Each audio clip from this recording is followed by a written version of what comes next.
Hi viewers, welcome to our channel. ప్రస్తుతం మనతో పాటు సీనియర్ జర్నలిస్ట్ దామ బాలా సార్ అన్నారు. వారితో మాట్లాడదాం. నమస్కారం సార్. నమస్తే సార్, జగన్ గారు ఇండియా కూటమిలోకి వెళ్ళే అవకాశాలు ఉన్నాయని చెప్పేసి వార్తలు రావడం చూస్తున్నాం కదా. ఈ నేపథ్యంలో షర్మిల గారు కాంగ్రెస్ పార్టీకి కూడా రాజీనామా చేస్తున్నారు అంటున్నారు సార్. మరి వార్తల్లో నిజమవుతుంది? ఒకవేళ కాంగ్రెస్ పార్టీని వీడితే ఇంకే పార్టీలో చేరే అవకాశం ఉంది, తెలుగుదేశంలో ఏమైనా చేరుతుందా సార్? మీ ఒపీనియన్ ఏంటి వీటిపైన? ఇది వార్త అయితే వస్తుంది. దీనికి కారణం ఏంటంటే ఆబ్వియస్గా ఢిల్లీలో జగన్ వెళ్ళి ధర్నా చేయడం, అక్కడికి మొత్తం దాదాపు ఒక ఏఐడిఎంకే తీసేస్తే మిగతా 7 పార్టీలు కూటమి పార్టీలే వచ్చాయి. కూటమిలోకి రమ్మని కూడా ఆహ్వానించారు. ప్రియాంక చతుర్వేది, యూబిటి, శివసేన ఆమె ఆహ్వానించింది. ఏఐడిఎంకే తంబిదొరై కాదు, మన విసికే అనే ఒక పార్టీ ఉంది, విడుదలై చిరుతగల్, ఆ పార్టీ వాళ్ళు ఆహ్వానించారు. అఖిలేష్ కూడా ఆహ్వానించాడని చెప్తున్నారు. ఇండియా కూటమిలోకి చేరిపోండి మీరు అని ఆహ్వానించే ఛాన్స్ అయితే ఉంది. అయితే కాంగ్రెస్ మాత్రం రాలేదు. అయితే కాంగ్రెస్ రాలేనంత మాత్రాన ఇండియా కూటమి అంతా ఒకటిగా ఉన్నప్పుడు కాంగ్రెస్కి వ్యతిరేకంగా వీళ్ళందరూ వస్తారా అన్న ప్రశ్న ఉంటుంది కదా. కాంగ్రెస్ ఎందుకు స్ట్రాటజిక్గా వాళ్ళు రాలేదు. ఎందుకంటే ఇక్కడ షర్మిల విమర్శిస్తూ ఉంది అక్కడ జగన్ని. కాబట్టి మేము ఇక్కడ పార్టిసిపేట్ చేస్తే షర్మిలాకి ఇబ్బంది అని, షర్మిల పార్టీలో చేరేటప్పుడే షర్మిల రాహుల్ గాంధీని అడిగిందని, ఒకవేళ రేపు జగన్ ఇండియా కూటమిలో చేరితే నా పరిస్థితి ఏంటి అనేది ఆమె అడిగితే, జగన్ ఒకవేళ ఇండియా కూటమిలో చేరినా కూడా నీకు ఇంపార్టెన్స్ అలాగే ఉంటుంది కాంగ్రెస్ అధ్యక్షురాలుగా అని వాళ్ళు హామీ ఇచ్చే షర్మిలాని చేర్చుకున్నారని ఒక వార్త వచ్చింది బయటికి. అంటే షర్మిలాకి ఎటువంటి ఇంపార్టెన్స్ తగ్గించము అనేది వచ్చింది. కానీ ఇక్కడ ప్రజెంట్ సిచ్యువేషన్ చూస్తే షర్మిలాకి కాంగ్రెస్ మీద ప్రేమతో కాంగ్రెస్లోకి వెళ్ళిందా? బేసిక్గా ఎవడైనా నమ్ముతాడా? ఎందుకంటే షర్మిల కాంగ్రెస్లో ప్రేమ ఉంటే బిగినింగ్లోనే వెళ్ళాలి కదా. ఎందుకు ఇక్కడికి వచ్చి సపరేట్ పార్టీ పెట్టింది?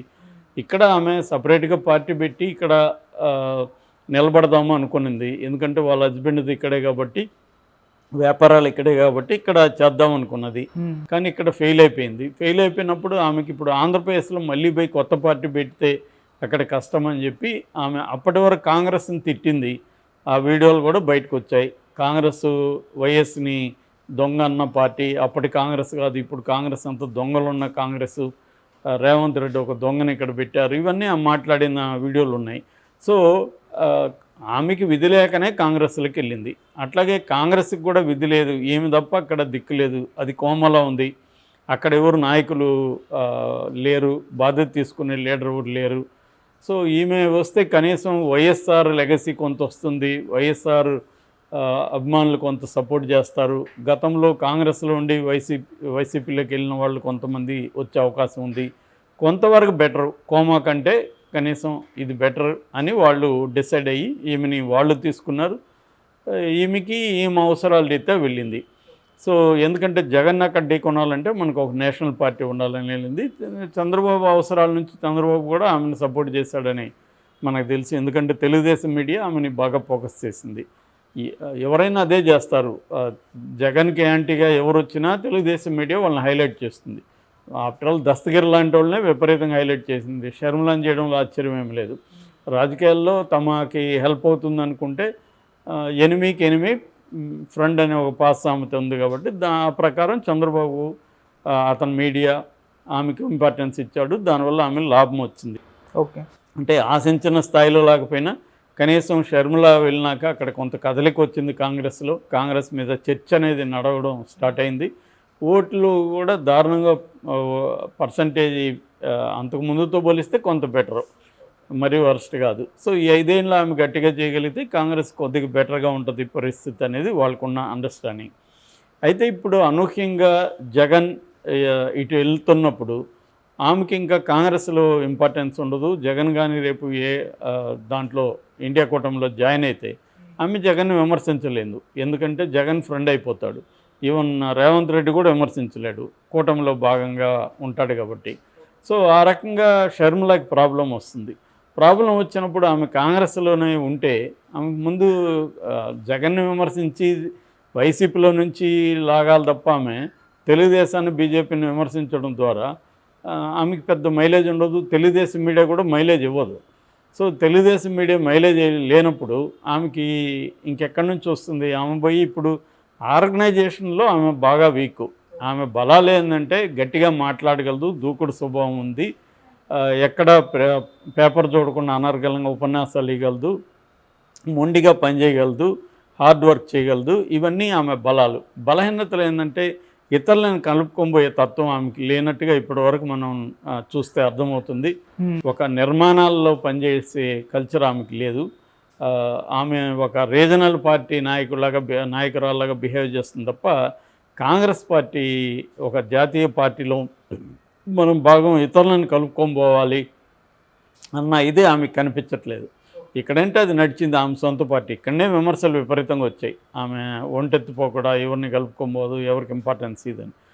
ఇదే మెథడ్ అక్కడ కుదరదు. జాతీయ పార్టీలు వేరే రకం ఉంటాయి, రీజనల్ పార్టీలు వేరే రకం ఉంటాయి. రీజనల్ పార్టీలే ఇతరులను కలుపుకోబోవాలన్న పరిస్థితి ఏర్పడుతుంది. జగన్ చూస్తున్నాం కదా మనం. జగనే ఇప్పుడు కార్యకర్తలు, నాయకులు ఇవన్నీ గుర్తొచ్చి జగనే కార్యకర్తల కోసం ఢిల్లీ వరకు పోరాటం చేయడానికి వెళ్ళినానని చెప్పుకుంటున్నాడు.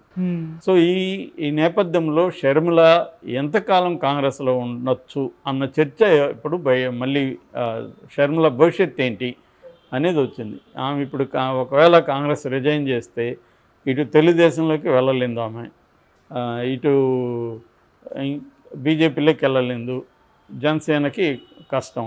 ఇంకా ఆమెకి ఛాన్స్ ఏంటి? ఒకటి సొంత పార్టీ పెట్టుకోవాలి.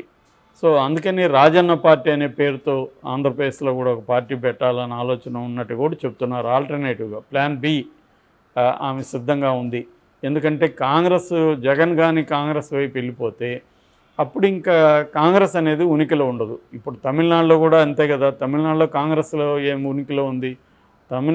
కాంగ్రెస్ మిత్రపక్షమైన డిఎంకే అధికారంలో ఉంది. కేరళలో అంతే.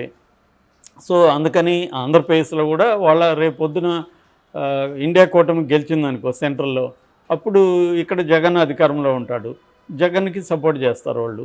అలా ఉంటుంది తప్ప అప్పుడు ఈమె కూడా జగన్ గవర్నమెంట్లో ఈమె కూడా రేపు ఏదో పదవి తీసుకోవాల్సి రావచ్చు. సో ఇదంతా ఆమెకి ఎంబరాసింగ్గా ఉండే పరిస్థితి ఉంది. దానికి సిద్ధమయ్యేవి జగన్తో కాంప్రమైజ్ అవి కాంగ్రెస్లో అయినా ఉండాలి. That is number 1. నెంబర్ 2, ఆమె బయటకు వచ్చి సొంత పార్టీ అన్న పెట్టుకోవాలి. సో ఇది ఆమె ఆలోచిస్తున్నట్టు తీవ్రంగా. ఎందుకంటే ఆమె జగన్తో కలిసే పరిస్థితి ఇప్పటికిప్పుడైతే కనిపించట్లేదు. సో అందుకని ఆమె బయటకు వచ్చి ఒక సొంత పార్టీ పెట్టుకొని రాజన్న పార్టీ అని ఉంటే మనం ఈ 5 ఏళ్లలో కొంత డెవలప్ అవ్వచ్చు. పవన్ కళ్యాణ్ ఎగ్జాంపులే ఉంది. పవన్ కళ్యాణ్ 10 ఏళ్ళుగా కొట్లాడి ఇప్పుడు ఒక దీనికి వచ్చాడు. రేపొద్దున ఈమె సొంత పార్టీ పెట్టుకున్నాక చంద్రబాబుతో కలవడానికి కూడా ఆమెకేమి ఇబ్బంది ఉండదు కదా. అది ఆమె ఇష్టము, ఆమె పార్టీ. సో అప్పుడు చంద్రబాబుతో రేపు కలవచ్చు ఆమె. బీజేపీ అంటే ఎన్డీఏ కూటమిలోకి ఆమె వెళ్ళొచ్చు. సో మళ్ళీ అప్పుడు అన్న చెల్లెలు ఇరు గ్రూపులుగానే ఉంటారు. సో ఇది ఆమె ఆలోచిస్తున్నట్టుగా ఉంది. ఆమె అయితే ఇప్పటికిప్పుడు జగన్తో కలిసిపోవడం ద్వారా ఎట్లాగో ఆమెకు జగన్ ఇంపార్టెన్స్ ఇవ్వడు. రేపొద్దున ఆమెని ఖచ్చితంగా జగన్ తొక్కేస్తాడు.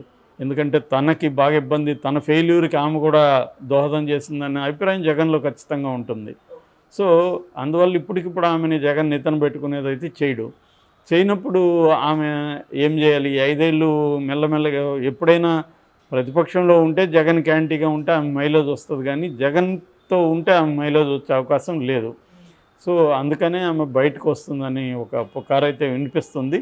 జగన్ మాటికి బెంగళూరు వెళ్తున్నాడు. ఈరోజు కూడా మళ్ళీ బెంగళూరు వెళ్ళారు, డీకేతో సమావేశం అంటున్నారు. సో కూటమి వైపు జగన్ మూవ్ అవుతున్నట్టయితే క్లియర్గా కనబడుతుంది. సో అది ఎప్పుడు ఎలాగా అనేది మాత్రమే ఉంది తప్ప అదర్వైజ్ అతను బీజేపీకి సిగ్నల్స్ ఇచ్చాడు, ఒక రకంగా ప్రెజర్ చేస్తున్నాడు. సో బీజేపీ కూడా ఆలోచిస్తుంది, జగన్తో మనం ఉంటే చంద్రబాబుకి ఇబ్బంది.